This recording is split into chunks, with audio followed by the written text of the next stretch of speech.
আসসালামু আলাইকুম বন্ধুরা, আপনাদের সোহেল ভাই চলে আসলো অন্যান্য দিনের মতো। তো আজকে আলোচনা করব যে 4টি টপিকস নিয়ে, যে 4টি টপিকস আপনারা যদি ঠিকমতো না রাখতে পারেন বা আমাদের রিচ এঙ্গেজমেন্টগুলো কেন কমে এবং কি করলে রিচ এঙ্গেজমেন্টগুলো বাড়বে, তো সেই টপিকসগুলো নিয়ে আলোচনা করব। তো প্রথমত কাজ হচ্ছে, আপনি একজন কন্টেন্ট ক্রিয়েটর। তো অবশ্যই ফেসবুকে কাজ করতে হলে আপনি যেমন একটা জব করেন, মান্থলি আপনি একটা স্যালারি নেন, ঠিক এরকম আপনি যখন ফেসবুকে কাজ করবেন আপনাকে কিন্তু নিয়ম মাফিক ভিডিও দিতে হবে, ফেসবুকের গাইডলাইন্স মেনে কাজ করতে হবে। তো আজকে সকাল 10টায় দিলেন, কালকে বিকাল 10টায় দিলেন বা বিকাল 5টায় দিলেন, রাত 10টায় দিলেন, এরকম ওলট পালট করে ভিডিও দিলে হবে না। তো অবশ্যই আপনাকে চেষ্টা করতে হবে যে আপনার টাইম মেনটেন করে ভিডিওগুলো দেওয়া। কারণ আপনার যে অডিয়েন্স আছে, ভিউয়ার্সরা আছে, তারা কিন্তু আপনি যখন প্রতিদিন একই টাইমে ভিডিওগুলো দিবেন তখন কিন্তু ফেসবুক তাদের কাছে ওই ভিডিওগুলো পৌঁছাবে। তো আজকে আপনি যদি একটা টাইমে দেন, এক টাইমে দেন, তাহলে কিন্তু সেই ভিডিওগুলো ঠিকমতো আপনার অডিয়েন্সের কাছে পৌঁছাবে না।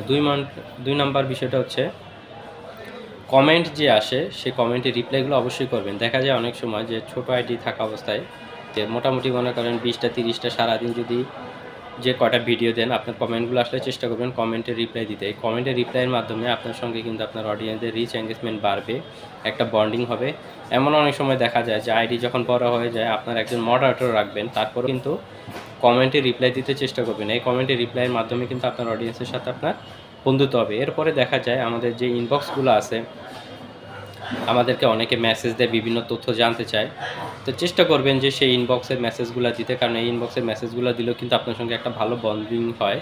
এই বন্ডিংয়ের মাধ্যমে কিন্তু দেখা যায় আপনার সেই অডিয়েন্সটা যখন আপনার থেকে একটা তথ্য পাবে, তখন কিন্তু পরবর্তীতে আপনার সঙ্গে বন্ডিং রাখবে, আপনার ভিডিওগুলো দেখবে, আপনার সঙ্গে একটা ভালো বন্ধুত্ব রাখবে। ফেসবুক মেটা এগুলোও কিন্তু দেখে যে আপনি ঠিকমতো রেসপন্স করছেন কিনা, আপনি ঠিকমতো, এর ক্ষেত্রে দেখা যায় অনেক সময় বিভিন্ন হ্যাকাররা বা নেগেটিভ যে মেসেজগুলো আছে এগুলোর উত্তর আপনি না দিলেও কোনো সমস্যা নাই।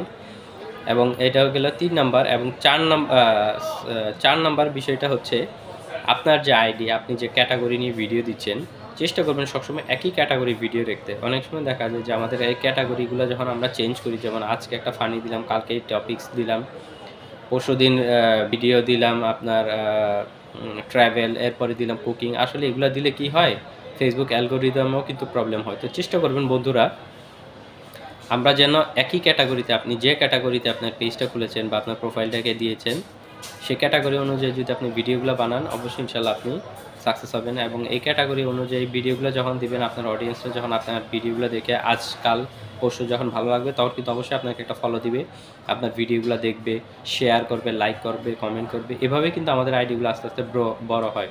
তো বন্ধুরা, চেষ্টা করবেন আপনার যে ভিডিও ক্যাটাগরি, সেই ক্যাটাগরি ঠিক রাখবেন। তো আজকে যে 4টি টপিকস নিয়ে আলোচনা করলাম, তো টপিকগুলো হচ্ছে, 1 নাম্বার হচ্ছে অবশ্যই আপনাকে টাইম মেনটেন করে ভিডিও দিতে হবে। 2 নম্বর অবশ্যই আপনাকে কমেন্টে রিপ্লাই করতে হবে।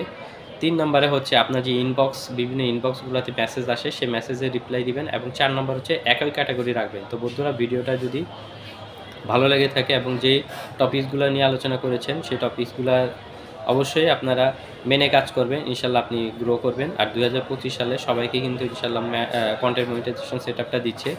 তো আমরা যদি ফেসবুকের গাইডলাইন্স রুলস মেনে কাজ করি, অবশ্যই ইনশাল্লাহ আপনি আমরা সাকসেস হব। আর আমরা সবাই আসলে ফেসবুকে ইনকাম করার জন্য।